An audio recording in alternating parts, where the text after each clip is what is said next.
welcome to another episode of the Tarot Readers Academy TV and podcast. And today I have a very special guest, and may I say a personal friend of mine, a tarot friend of mine. We have the lovely Lytle from Inner Goddess Tarot, who is here to talk about something I find extraordinarily fascinating, because I do love my shiny little things and I love to incorporate them into my tarot practice. Now, before we introduce Laurie's topic and I get to hand over the stage to her, I just wanted to tell you a little bit about Inner Goddess Tarot and a little bit about Laurie's work. So Laurie is an active card slinger. This is a lady who is in the trenches doing the work, helping the world become awake and people to guide them on their journey and shed a little light on their love, their career and everything. So she's an amazing reader. She also hosts a very popular Toronto tarot meetup. So if you're in the Toronto area and you love tarot and you're not on that meetup group and you're not hanging out with these fabulous people, make sure you go and do that, because I'm a little bit jealous that they're all the way over there and I'm all the way over here. And she's going to be at the Love and Light Reading Festival and the Allura Tarot and Divination Festival. So Laurie does a lot of work. She's very visible in the community. I met Laurie for the first time in 2018 at the Reader's Studio. So chances are, if you're on the East Coast and you go to a tarot event, you're going to see this beautiful face. So welcome, Laurie, and thank you so much for your time today. Oh, hi, Ethany. Thank you so much for having me here today, my dear. Of course. So I'm actually going to allow you to introduce our topic today and a little bit about how you found this and how this has kind of come into your tarot practice. Okay, sure. Well, thanks. I'm really happy to talk about it because these are two of my favorite things in the world. So I've managed to find a way to combine tarot and jewelry. So what could be wrong with that? And I could see, looking at you too, my dear, that we share a love of shiny things, but shiny things that have a purpose to them, right? That have a magical meaning to them. So what I'd like to share with you and talk about today is the idea of using tarot in combination with talismans. And the purpose of this is to be able to really lock in an intention into a talisman, to really get clear on what it is you want to create or achieve in your life, and lock that intention into the talisman. And along the way, the tarot is there to help us, to support us in that process, right? So it's kind of a combination of using the cards and using a magical object for a particular purpose, so that it gives us something that can put a lot of power behind what it is we want to manifest in the world. Amazing. I need to pause recording and go shut the window because it's going to get loud here. Just 2 seconds, honey. So tell us a little bit about what an actual talisman is, if this is the first time anyone who's watching or listening to this has come across that term. Yeah, thank you. That's a great place to start. Because for me, how can I say, since I've been a kid, I've always had a fascination with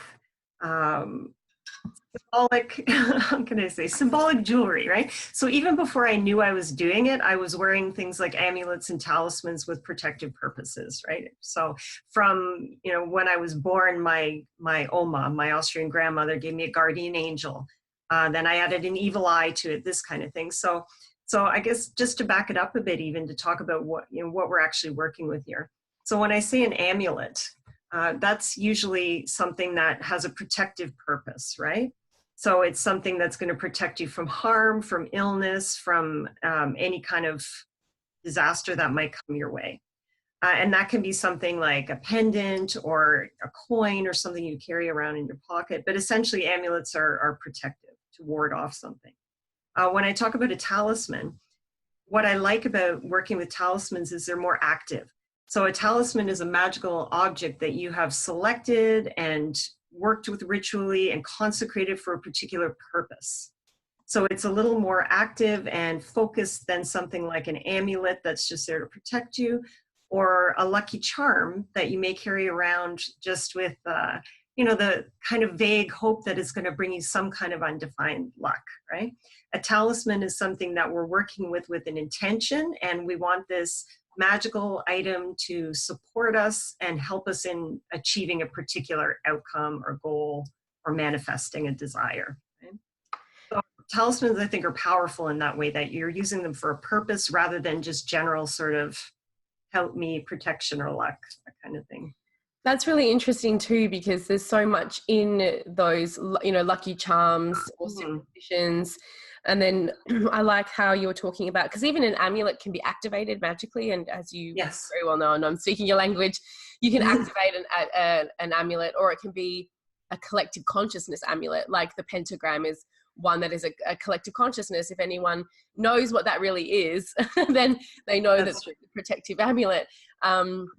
If anyone, the cross is another one for the Christian faith. We have the Star of David. We have, I mean, there's a lot of different cultural amulets that have this massive collective consciousness behind it. Even, you know, shields and badges and all that sort of stuff. And you can activate them, but then we've got this talisman, which for me is even, it's like the next level up of like being involved in the process of like saying, I'm going to, with all intentions, set this to be something for me. Yes, I love that. And it's true, because like this idea, I'm glad you mentioned those particular amulets and those particular well-known symbols, because part of the work that I do involves working with symbols. I mean, of course, reading tarot is working with symbols, right? And I'm always, you know, adorned in various symbols and things just as well to support me. But what I like about, or I guess what drew me to working with talismans, is it's taking it to a different place where, sure, you may work with a particular symbol, right? And you, of course, you can do that. But I've been working a lot in particular with crystals and gemstones. And so picking a particular stone to work with the purpose that you know, whatever it is you want to manifest. And so, because I think crystals as a talisman, there's something really fascinating there, because to me, a crystal is like, it just sucks up all the energy, right? It records what your intentions are. It holds it for you. It's like a sponge for whatever energy you want to put into it, right? So I think creating your own talismans using things like crystals or gemstones, you're creating something really unique to you. You know, this is your personal magical item. So I would still support myself with pentacles and all the other symbols that speak to me personally. But what I love about the work I'm doing with talismans is it's very personal. And I should say too, even just to back it up a little bit more, I don't think that my power comes from that stone, right? Or comes from that talisman. So it's not like, as I said, I'm always wearing a lot of jewelry for various purposes. But if I forget to put something on when I leave the house in the morning, I'm probably still going to be okay. You know, if I forget, you know, freak out and run back home. I might freak out. Yeah, I might freak out. But I mean, what I want to say is, I don't think that when you create a talisman, it's not like that stone has your power, right? It's more that power comes from within you. But by working with talismans and amulets, then you can amplify your own power, focus it. It's a constant reminder to you of what you want to manifest. So it's something powerful that can support you in whatever work you want to do, rather than feeling like it's that the outcome depends on this outside source. Do you know what I mean? Mm-hmm. So I'd love for you to kind of step through a little bit. I mean, you don't have to give it all away, but kind of like the process of how you came across doing this in your own way, and then maybe a little bit about how someone would go about choosing their own talismans. Right, sure. So for me, it was kind of a natural process that, as I said before, brought together two of my biggest loves, tarot and shiny objects, right? Because I think I started to realize over the past few years that the work I'm doing, I was doing kind of the same thing with tarot and then with crystals and gemstones and talismans. And then it occurred to me, you know, this revelation of how powerful it would be to combine them, right? And it just makes sense.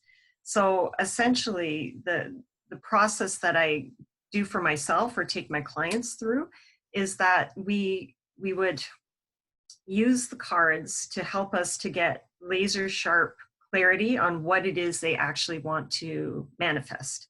And it sounds basic, right? But a lot of times you ask people what they want and they can't articulate it, right?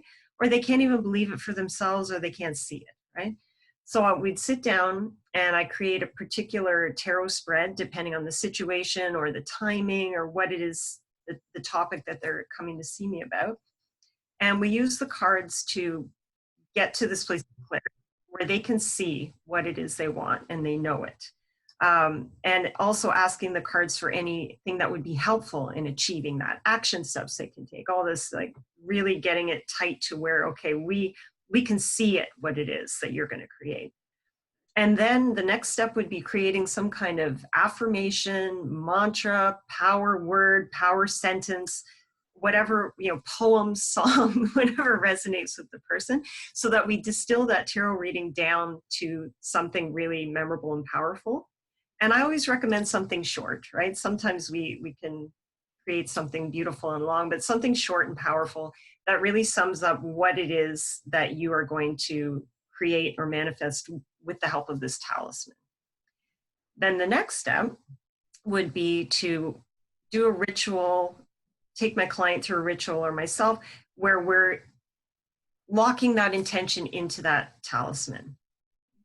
So, and beforehand, I would have done some work to prepare the particular stone or talisman. I'm not going to give all my secrets away.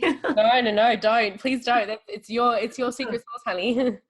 But depending on the purpose, or working with the moon or working with celestial events or whatever it is that I feel is going to support in their work. So clearing the crystal, the amulet, the talisman, charging it up so we're ready to go. But then what I really like about the process is I'm working with the other person to create this magical item for them. It's not me just doing it and handing it over to them, right? It's like a process that they're involved in, and we create it together and weave it together so that they have a real connection with that talisman when we're finished. But essentially, like, we're locking that intention into the talisman, and they can call upon it for inspiration and energy when they need it throughout the process. And I also work with them to create a practice that they can do usually it's for, often for about a month or between new moon and full moon or something, where I give them a daily practice that they can work with to continue to fire up that intention and keep it working for them. That's so powerful. I was just writing down some notes while you were talking, because what I really love, I know, because we like know each other. We've had conversations. We spent time together personally, I think is what I'm trying to say. Right. So it's like when you meet someone and you're like, oh, you get the magic. Like there are just people that get the magic, and you totally get the magic. And it's so clear when you're talking about even the steps and not giving away your secret sauce. It's like it's so important, because you're touching on the know, to dare, to will, to take action. It's like to be silent, but you're acting like you need to get clarity. You need to be a participant in your own life and in your own transformation. And then there's an activation. So it's like, I loved that and then it's like, now you've formed this energetic partner that's going to support you through, and the big thing about, as you know, when we're doing magic, it's like that partner is a symbol for the universe. It's like a magnet from the universe, right? It's like you're activating that little. So yeah, I love that. That's so powerful, and gives someone something so concrete, not just words to use, which are incredibly powerful, and actions to do, but also something to even just to hold in the physical that really grounds that. And that's a very powerful manifestation. Yeah, and I'm really glad you mentioned that too, because that just, you touched on, I think, the deeper motivation for this work for me, or where this came from, because I've found for myself that a tarot reading can be something really powerful, right? So whether I'm reading for myself, well, obviously, right? That's how we feel about the tarot. But a tarot reading can be really profound and powerful, and you have access to such wisdom, right? But it can also be ephemeral, it can disappear so quickly, right? So I'm always looking for ways that, if somebody comes for a tarot reading with me, that they take something with them that's going to keep working beyond the reading, right? And of course, like someone can record the reading or take photos of their cards, like that's all good and you can refer back to it.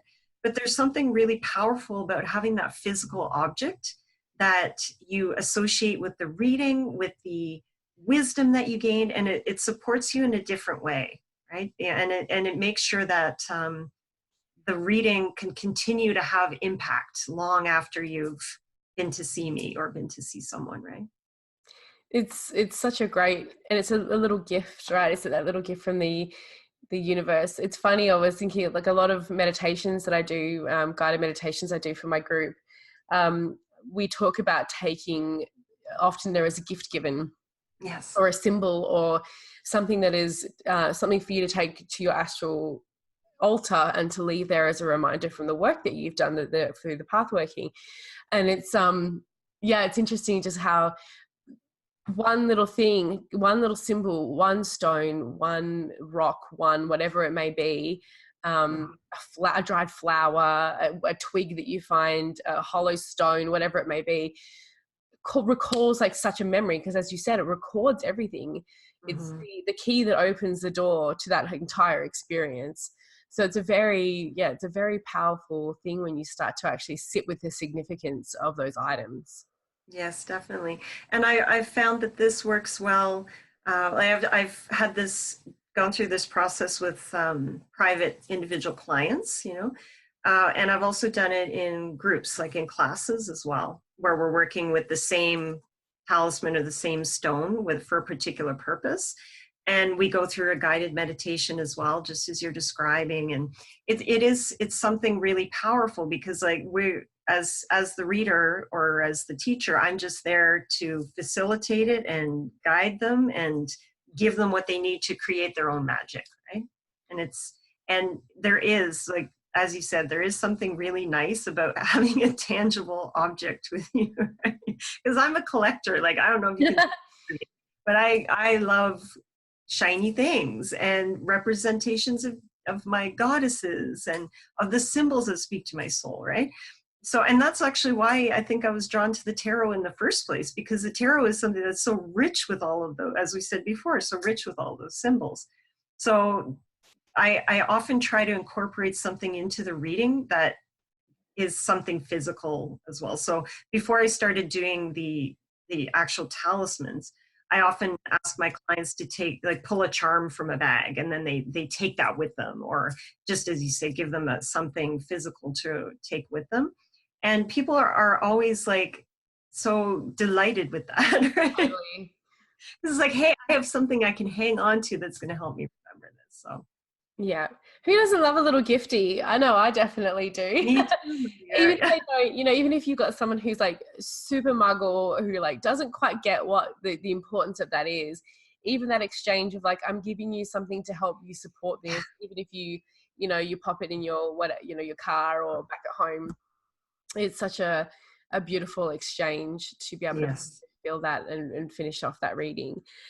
So I have another question for you. Okay, let's have it. So you're saying that you're working mostly with crystals at the moment.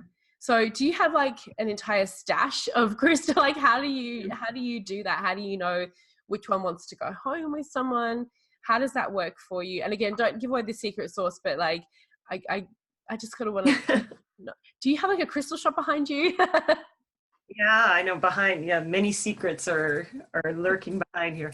Well, and that's a good question too, because I think I want to clarify, even like when I started doing this very focused work with talismans, it was a little bit different. Like previously, like I say, I might have brought just crystals and charms to a reading and choose one, or have them choose one at the end. And so it's a little bit more loose or a little bit more intuitive, right? But when I started doing the work with tarot and talismans, then I had a particular purpose in mind. So the first one I did, I think I called it the Star of Manifestation reading. And it was just at the end of the year going into the new year. So it's like, what's going to inspire you to create the year ahead that you've always dreamed of, right? So I selected a particular stone, and I use them as pendants. like they're already set in silver. And because I love jewelry and I love being able to wear it, right? It's nice, you can put it in your pocket or whatever, but for me personally, something about it, being able to wear it as a piece of jewelry. So I choose particular gemstones and set in silver so people can wear them, usually for the particular purpose of the reading, right? So I've also done different ones like around this year and the year ahead, actually around Samhain, I'm doing another group talisman session where we're working with lepidolite, which is I love lepidolite. I was able to source some really beautiful lepidolite pendants, and they fit with the energy of that time of year, right? The mystery of that purple, and it accesses all those kind of shadowy places and supports you in that. So usually I'm picking a stone that has a particular relevance to the topic that I'm offering, right? Yeah. But if a client wants to come and see me just on their own and do something like this, then I'd work with them and find out what it is that they want to manifest or why they're coming to me, and then suggest particular stones that I think would support them in that work, and let them tell me what resonates with them as well, right? So I guess the long story short is I'm choosing the crystal based on the purpose or whatever it is they want to manifest, right? What I feel like is going to support them in the best way. And I've totally done that both ways too. So having the intention from the beginning of this is the work we're going to activate and we're going to work with. And then having people, this always happens when anyone comes for a face-to-face reading with me, and they are only for people that I know, that I'm referred to, because I have a son and I don't want people I don't know in my house. So when people come, they usually walk out with like a spray, crystals, like take this, here's a ritual, here's a candle. Like I'm like, out you go, like this is for you to take home. And I think it's like, because the fact that magic and tarot, like it's just, it's my life, right? It kind of melds so well together. It's like, okay, let's have this work continue and not go once the space has been closed out with us. So in this little reading. So yeah, it's an interesting, both ways are great. And I think the common theme for both of them is intention. Yes.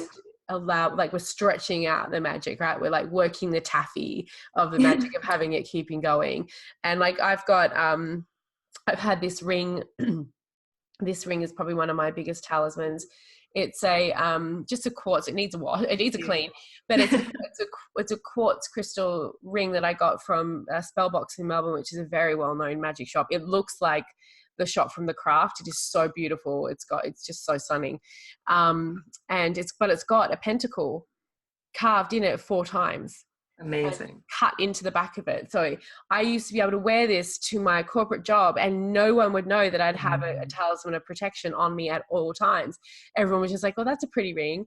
And I'm like, yes, I know it is, but it's a ring that I wear every single day. And I have since I think like 2006 when I got it.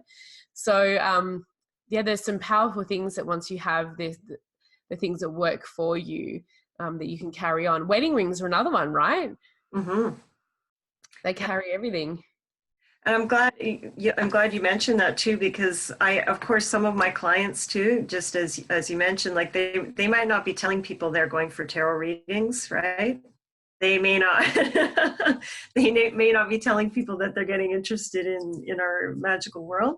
So I think that's kind of the beauty of a talisman as a crystal or something too, right? Because you can wear it easily in your daily muggle life, as you say, and not draw any attention to yourself that you do not desire, right? Whereas if you gave someone a very overt symbol, then they may feel uncomfortable, right, wearing it, or feeling that they can't wear it in public, right? So something like a beautiful stone, then has as much power, but somebody can wear it in their corporate life as well. Absolutely. And it's becoming crystals now. And I went to the bookstore. I've been spending funnily enough, I've been spending some time in bookshops lately. Yes, I know.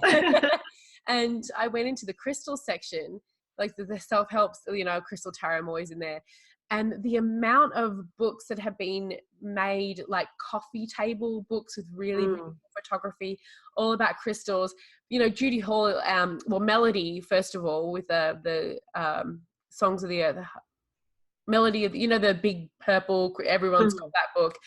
She was doing that long before crystals became like super popular, right? Like in the way that they are now.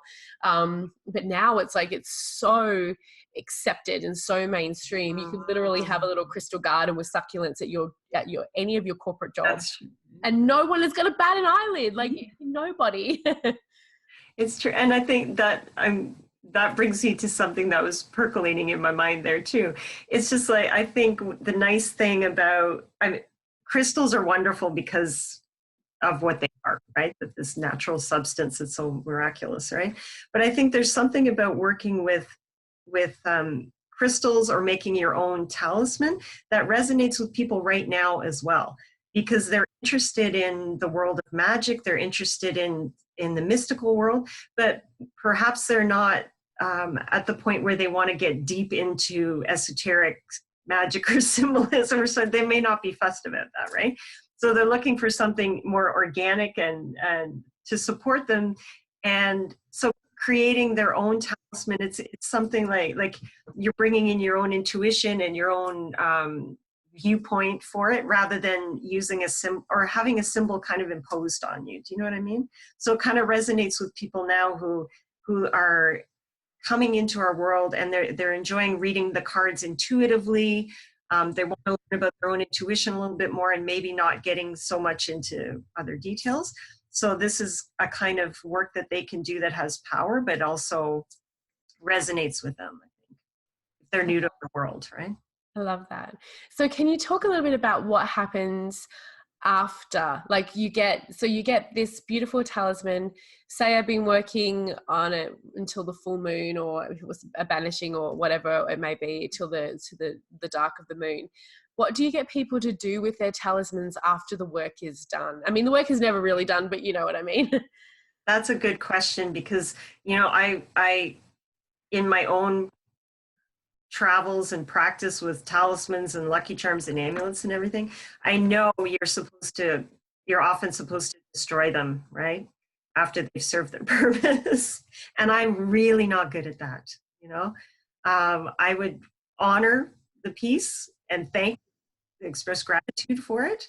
But I personally wouldn't want to destroy something that I'd worked so closely with.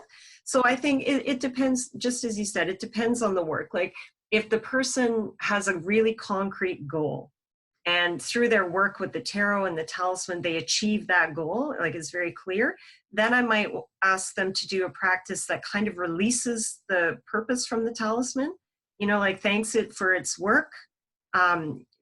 Hail and farewell, thank you for all you've done, and I release you, right?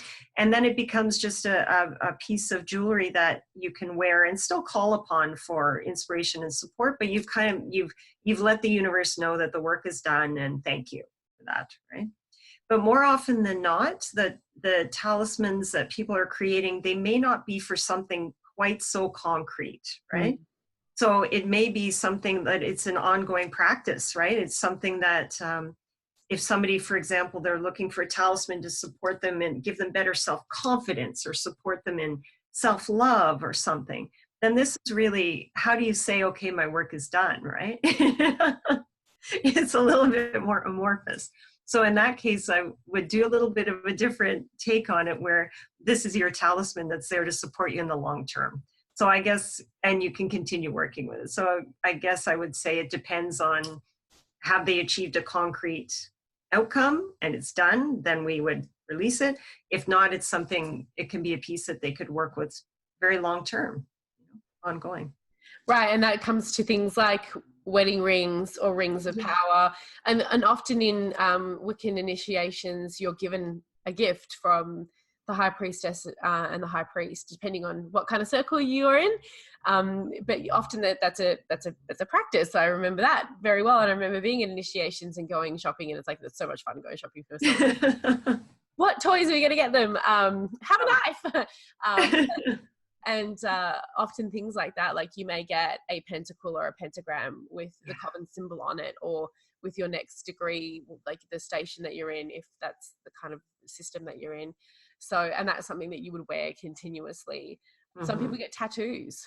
You know, they go through a certain, you know, like, and even just muggle tattoos. Like, I know I say muggle, it's just an easy way to switch gears. You know, people who have the date of birth of their children on them, or the day that they adopted a pet, or the day of a memory. Like when you talk to someone who's got lots of tattoos, every tattoo has a story. Yes. You know, even if it's, I just got drunk and got a tattoo, like they're going to remember that day. So talismans and symbols and activating certain symbols of power is so interesting. And I love the fact that it's almost like the crystals are your little ninjas. You know, it's not super obvious. No one's going to really question it if you come from a very strict religious family, or you work in a workplace where you're not quite sure if you're going to get into some trouble, because it's still a thing. Yeah. So do you use crystals in your readings as well to hold space? How do you work with them in other ways? Yeah, so thanks for asking that. So I do use them in readings, like just as you say, to clear the space, to hold space. So I find often just something as simple as having like a big block of selenite or clear quartz or something. And I found, because if people get a little bit, you know, anxious or flustered, or, you know, they're nervous for reading, that just having them hold that can be something that's very calming and centering, and just having it in the room to keep the space clear. But then, as you say, if their reading has a particular topic or area of life that they're focusing on, I would choose crystals to support that as well. I mean, if it's love, I might have a nice big chunk of rose quartz or something, right? So I use that just to set the scene or the space.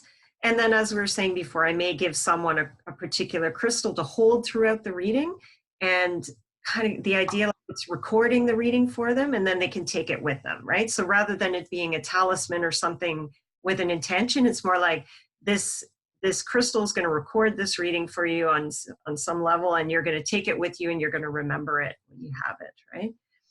And then I guess another way I've been working with crystals too is that, you know, every day I do a card of the day, of course, and I post it on Facebook and Instagram and all those good things. But lately I've been, or for the past, I don't know, past year or so, I guess, I've been doing a today's tarot card and a today's talisman. Right? A little bit cheeky there with talisman, but it's more like today's whatever symbol or crystal I think is going to support the person who's reading it, right?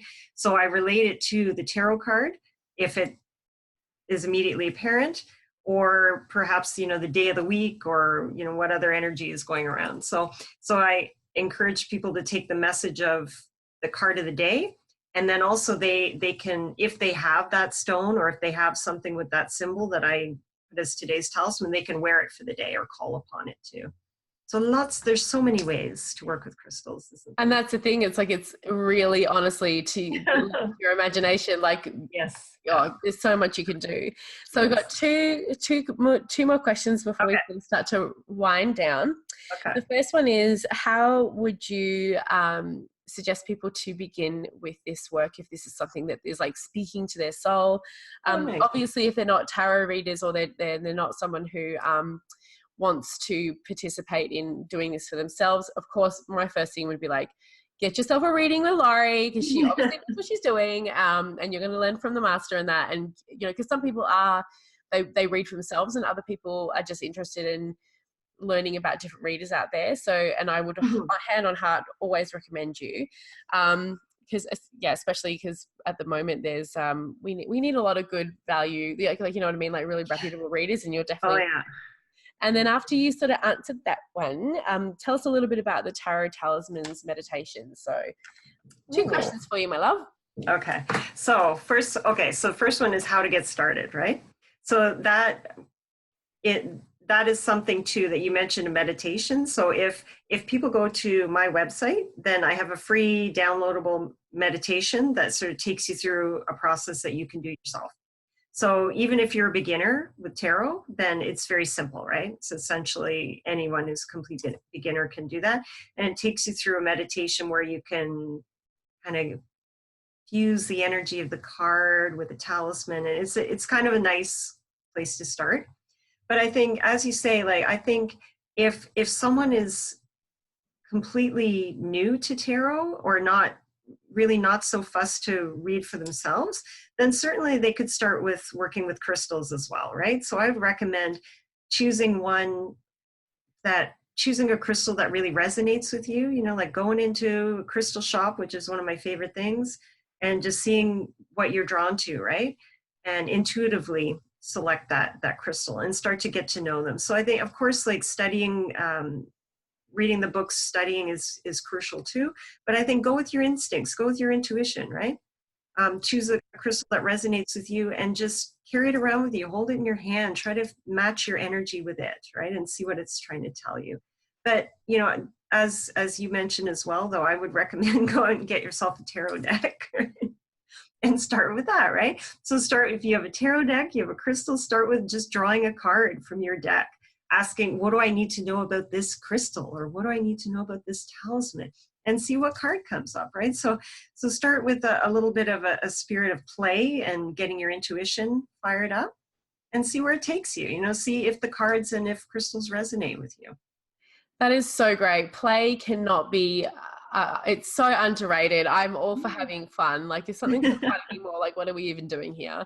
And of course, though, the link to where you can find that meditation is going to be over as well on my blog. So we're going to make sure all that information is shared so we can find it very, very easily. So is there anything that you would like to, I guess, any flip side to it, any warning or anything that people need to really keep in mind when starting the journey with adding an extra element to their tarot practice? Well, I mean, in my experience, like I have nothing negative to say about this, like no dire warnings of any kind, right? I think before doing any kind of tarot or energetic or magical work, it's important to prepare yourself, right? Center yourself, ground yourself. So if that's something that's completely new to you, then it's worth finding a meditation practice or a grounding practice so that you're going into this work feeling centered and safe and in a good place, right? So I'd say that would be the only thing I would say is that do a little prep work on yourself before you do the work so that you can do it without any worry or any stress about that. But otherwise, I mean, crystals are very supportive, right? And there's nothing that comes to mind that I would tell people to worry about, except you may end up buying way too many crystals. It's so true. You may buy too many. That's the only warning.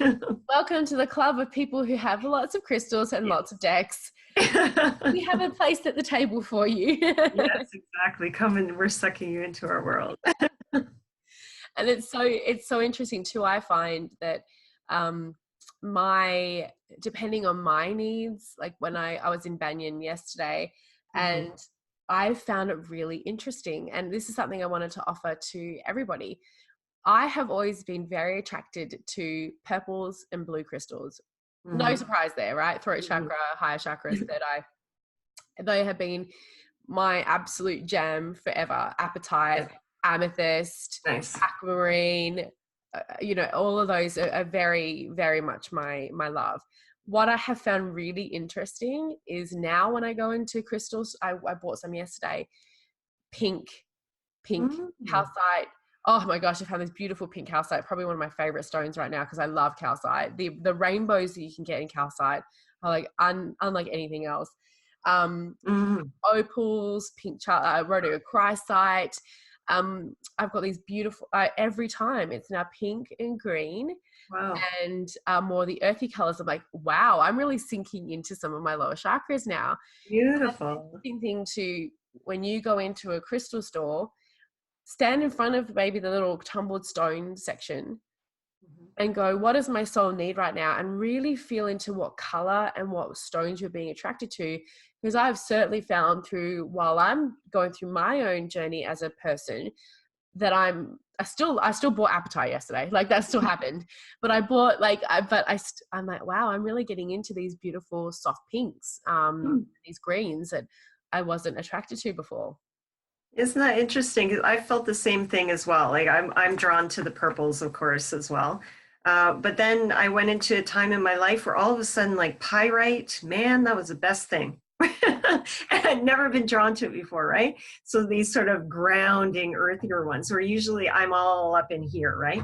But so I think people will find that depending on where they are in their life and what they're going through, that the crystals are going to offer to them what they need, or they're going to be drawn to what they need beyond what they just look at and think is pretty, right? Like they're going to feel, oh, that energy feels really good. So I think it is something that changes depending on what's going on. Absolutely, because it's all vibration, that a vibration attracts to a vibration. And another beautiful thing that you were saying about how to do a daily draw and then having a daily talisman is that if you're a journaling person or someone who likes to do reflective work, you'll probably see that you go through the rainbow at some point. Like you'll see that you're very attracted. And then maybe when that card comes up, you're like, oh, maybe I need to get some more grounding stones. Like maybe that's a calling, a connection back to the tarot saying, oh, I need to clear out that chakra, or that chakra needs a little bit of love, or am I speaking my truth, or am I stomping my feet, like all that kind of stuff. So the languages speak and work so beautifully together. Beautiful. Yeah. I think that's a great practice. Like journaling, as you say, that's a great way to become aware of those patterns, right? And see what's going to support you the most. Absolutely. So before we say goodbye, parting is such sweet sorrow. Is there anything else that you would like to share? Because of course, we're going to have all your socials, everything, how we can find you, but how can we work with you? What are you doing at the moment? And what's on the horizon for you? Well, thank you. So, of course, people, as you say, people can find me at innergoddesstarot.com if they want to book a reading with me. And I'm in Toronto, but I'm available internationally, of course, with the miracle of technology. So I would be very happy to put together a tailored package for anyone who's interested in the talisman work, right? So they could just contact me and say, get the ball rolling, that they're interested in that. And then we'd work together to create something tailored for them. Yeah. And, also stay tuned for some other secret things regarding tarot and talismans that I'm not going to talk about yet. But stay tuned for more from me on this topic. Very, very, very exciting. And I absolutely have to get to, I love the way you guys say Toronto. Oh, yeah, Toronto. My mom's from Toronto, so I've heard that my entire life. You gotta come and meet my Toronto Tarot Circle, my dear. They would love to meet you. So well, and I would love to hang out more. And I've been to Toronto a couple of times, but it's a great city. So I'm usually like, where's my plane ticket? I'm out of here.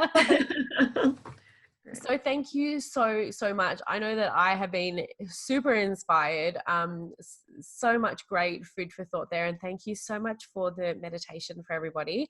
And again, those links will be in the description below if you're watching this on YouTube, and also on my post for the podcast at ethany.com. Thank you so much, Laurie. You are an absolute goddess. You are an inner tarot. You're a tarot goddess, honey. Thank you for everything and for sharing.